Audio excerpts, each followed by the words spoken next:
Pour cette série, on a pris 2 filles et 2 garçons. Ils sont tous motards, mais n'ont roulé que sur route. Avec Bikers HQ, ils vont vivre leur première fois sur circuit.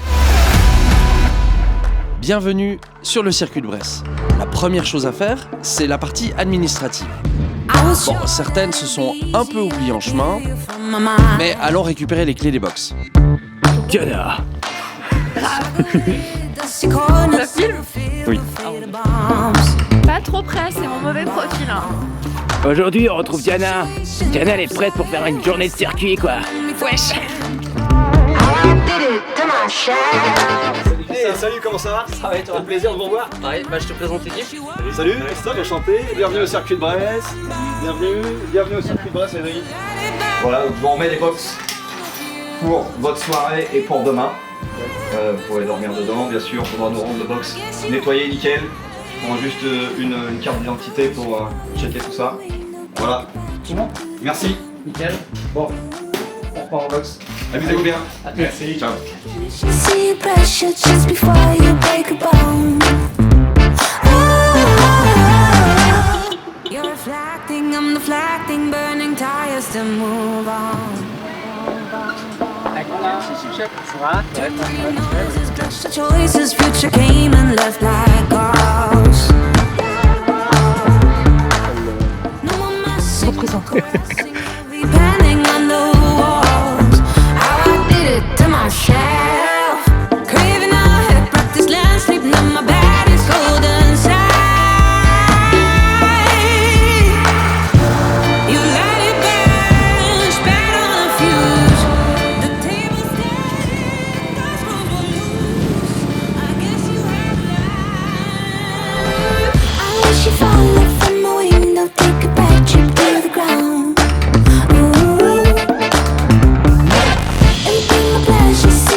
C'est même pas ma moto, tu vois, super. J'adore.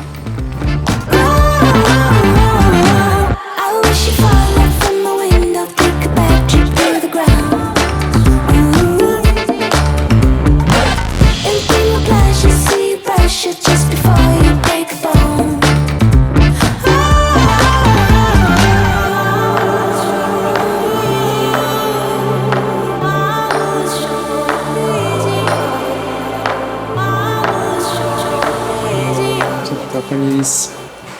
Magnifique. Merci beaucoup. C'est gentil. Quand on va sur circuit, il est très important de prendre à manger et à boire. Nous, comme on est suisse, on a opté, bien sûr, pour une fondue. Merci d'ailleurs à Théo Grain de fondueartisanale.ch de nous avoir préparé cette délicieuse fondue. Carrément. Ah merde. J'ai une moto. À l'heure de dormir, certains optent pour la tente de toit 5 étoiles.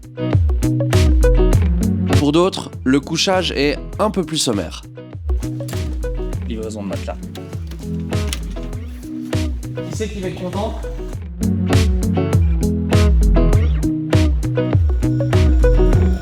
Nous suivons Mika dans son expédition nocturne. Vous allez constater, nous entrons dans l'antre des animaux sauvages. Venez avec moi. Je vais vous présenter le mâle parfaitement dominant, qui ne demande pas grand chose, à part le sommet de son de mon matelas, le gibet. Le gibet sauvage, qui n'a pas très peur. Hein, voilà. Je vais leur faire un petit chauffron, tu sais, en mode de...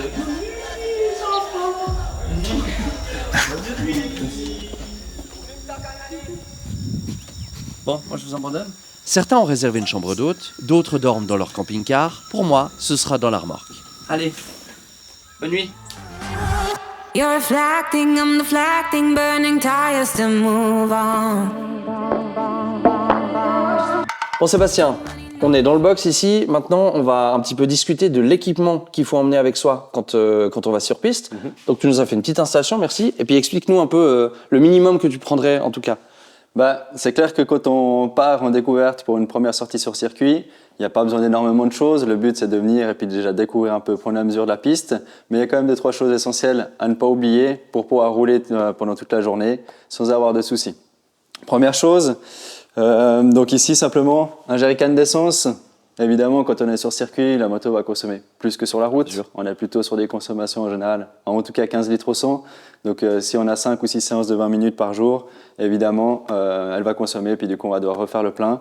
Et avec l'essence, pas oublier, soit un petit bec verseur comme ça, ou soit maintenant il y a des petites pompes électriques pour pouvoir évidemment transvaser l'essence du jerrycan à la moto. Alors moi j'ai même un entonnoir avec Par un exemple. filtre, Ouais. donc c'est hyper bien. Parce C'est que parfait. j'ai rencontré avec le jerrycan, si t'as pas d'entonnoir, c'est compliqué. Ça peut t'en as un arriver petit qu'il y ait peu des partout, ouais. dépôts déjà au fond du jerrycan. Donc c'est clair que quand on a un filtre, ça évite d'avoir de la saleté dans le réservoir. Et puis après l'entonnoir, ça fonctionne. C'est un petit peu moins pratique quand le jerrycan est plein parce qu'il Ouais, peut être c'est lourd à compliqué. porter. Mais c'est toujours mieux que là- sans entonnoir. Ah c'est toujours mieux que sans Là entonnoir, t'es sûr ça, de c'est mettre la sûr. moitié de ton bilan à côté. Exactement. Ensuite, deuxième impératif, le manomètre. Donc manomètre pour faire la pression des pneus. Il ne faut pas oublier que les pneus, c'est la seule chose qui nous relie à la piste. Donc c'est hyper important d'avoir toujours la bonne pression. Et ça, c'est quand même l'outil indispensable pour avoir une pression juste. Attention de ne pas économiser sur un manomètre bas de gamme qui va nous indiquer des mauvaises valeurs. Et de toujours prendre quelque chose d'assez précis et de respecter ça pour réussir à être en sécurité au maximum sur la piste et puis pouvoir se faire plaisir sans prendre de risques. On continue ? Continuons. Ça, c'est plutôt, normalement, sur une première sortie, on ne devrait pas en avoir besoin, mais c'est quand même bien de l'avoir. Donc, une petite caisse à outils, ça peut toujours dépanner. Déjà, quand on a, par exemple, hier, on est arrivé, on a démonté les rétroviseurs, on a enlevé le support de plaque, etc. C'est pas quelque chose d'indispensable, mais c'est quand même pratique. Et si malheureusement, il venait à y avoir une petite aventure, une petite glissade, ça peut dépanner. Et puis, on peut réparer notre moto avec les 2-3 choses s'il n'y a pas trop de casse pour pouvoir la faire rouler et puis pouvoir repartir pour la fin de journée ou la fin du week-end. Si c'est la deuxième séance de 3 jours, on est content de pouvoir finir nos 2 ou 3 jours avec notre moto, même si elle est un petit peu râpée malheureusement. On n'a pas forcément besoin de prendre une mallette aussi grosse que ça, mais on peut acheter ou récupérer et mettre dans une petite trousse juste les clés qui sont utiles à sa moto. Parce que là, tu peux faire tout le paddock, mais presque. Ouais, alors après, On peut ça, avoir- c'est des petites mallettes qu'on peut trouver qui ne sont pas excessivement chères. Bien sûr qu'on peut prendre moins. On peut prendre une caisse à outils si on l'a à la maison. On peut aussi se construire nos petites caisses à outils. Donc, acheter simplement une petite caisse, acheter 2-3 tournevis, comme tu le dis, les clés spécifiques de notre moto, si on a plutôt de l'imbus ou du torque, etc. Là, on est un peu plus dans la technique, mais 2-3 outils de base, ça fait jamais de mal. Puis après, il ne faut pas oublier que sur un paddock, il y a tout le temps des motards, il y a tout le temps quelqu'un qui aura aussi quelque chose pour essayer de nous dépanner. C'est un esprit quand même assez convivial. Donc si vous n'avez pas, en général, on arrive toujours à se dépanner. Ouais, dans le avec box d'à quelqu'un. côté, il y a quelqu'un qui sera Exactement. d'accord de donner un petit coup de main. Exactement. Ensuite, on passe aux produits indispensables, je pense. Hein. Les produits indispensables, donc là, on verra, je pense aussi avec notre technicien plus tard dans la journée. Donc toujours prendre 2-3 produits avec soi. Surtout la graisse à chaîne, donc comme sur la route, vous le savez que c'est quelque chose d'important. Là encore plus parce que la force anti-fluide sera plus élevée sur notre chaîne, donc on a besoin de la graisser un petit peu plus. De l'huile pour faire le niveau, un petit peu de lubrifiant. Et puis on a mis aussi cet outil indispensable, Clairement. le scotch américain. Donc ça, c'est la chose qui va nous dépanner de toutes les situations. De nouveau, s'il y a une petite chute ou même autre chose, on arrive toujours Même pour à des fois masquer les phares, ça peut masquer servir. les phares. Des fois, c'est obligatoire selon les organisateurs, etc. Dans ce cas-là, moi, je recommande peut-être plutôt le scotch d'électricien, parce que celui-là, il colle tellement. Le problème, Des c'est fois, au qu'il bout de 2 colle, jours au soleil, c'est- exactement, et puis il Voilà. risque de fondre un petit peu avec Ouais. la colle dessus. Donc voilà, ça je pense que c'est aussi indispensable Toujours quand avoir, on part sur circuit. Et après le reste, pour moi, je pense que pour une première, il n'y a pas besoin de beaucoup plus de matériel pour déjà pouvoir se faire plaisir et puis pouvoir découvrir la piste. Dégraissant ou des choses comme ça peut être utile pour nettoyer sa moto entre deux. Oui, alors bien sûr, après on peut prendre des petits produits de nettoyage, des petits chiffons microfibres pour la nettoyer. Quand il y a beaucoup de moucherons, évidemment, on peut s'amuser à la bichonner. Du dégraissant, pourquoi pas. Dans l'absolu, je pense que c'est pas indispensable, mais si vous l'avez, il peut vous rendre service, notamment pour coller des autocollants ou mettre du scotch sur les phares. Si les phares sont un peu gras, on peut le dégraisser pour que l'adhésif colle correctement. Bon, tu parles de coller des autocollants. On n'en a pas parlé jusqu'à maintenant, mais effectivement, il y a beaucoup de circuits. Quand on arrive, enfin la totalité des organisateurs d'ailleurs, qui vont nous donner un numéro. Et ce numéro, en fait, il sert à identifier les pilotes une fois qu'ils sont en course. S'il devait y avoir en course, en train de faire leur... Pas encore. Hein. Pas encore, non, mais ça viendra. Mais quand ils sont en train de tourner sur le circuit, ça permet au commissaire de piste d'en pointer un et de dire ok, le 0,1 ou le 12 ou le 46, il faut le sortir. Exactement. Parce qu'il roule dangereusement, ou ça leur permet en tout cas de retrouver la personne après, d'aller dans le box, dire attention, cette moto, elle a fait des actions un petit peu bizarres. Ouais, il y a plusieurs autocollants. Effectivement, il y a le numéro donc on met sur la moto. pour les raisons que tu viens de citer. Puis après, aussi pour le photographe. Ouais. Il y a souvent des photographes qui sont là pour vous faire un peu des photos de vos premiers tours de roue. Et puis eux aussi vont vous reconnaître par rapport au numéro. Après, ils peuvent vous classer par rapport à ça pour trouver les photos plus facilement.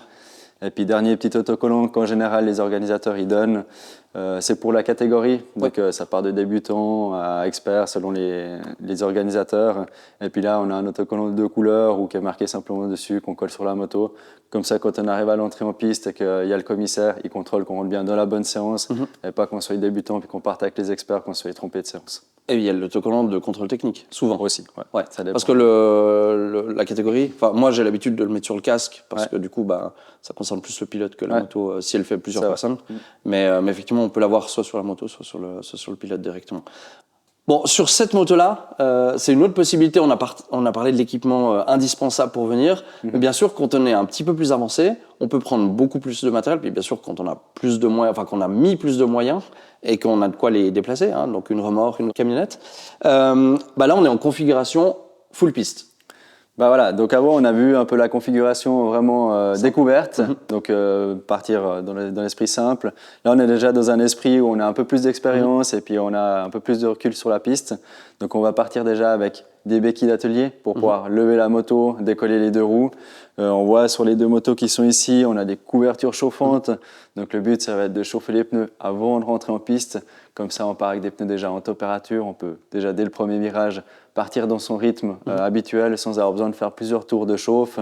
Et puis après, le petit tapis qui va sous la moto, déjà pour une question de propreté aussi, et puis aussi une question d'esthétique après. Ouais, c'est vrai que ça fait bien. Par contre, les tapis écologiques, comme on a sous cette moto-là, effectivement, comme tu dis, il y a un petit côté racing et tout qui est chouette. Mais par contre, il y a des circuits qui le rendent obligatoire pour des questions d'écologie, de propreté.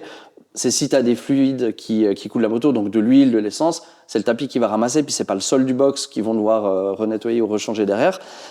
Donc ça peut être obligatoire, il faut vraiment se renseigner avant d'aller sur certains circuits, s'ils le demandent ou pas, parce que si on arrive et qu'on l'a pas, la moto elle bouge pas, quoi. Elle bouge reste pas, exactement. dans la remorque. Ouais. C'est clair que quand on fait le plein de la moto, on l'a vu avant, on a plusieurs solutions.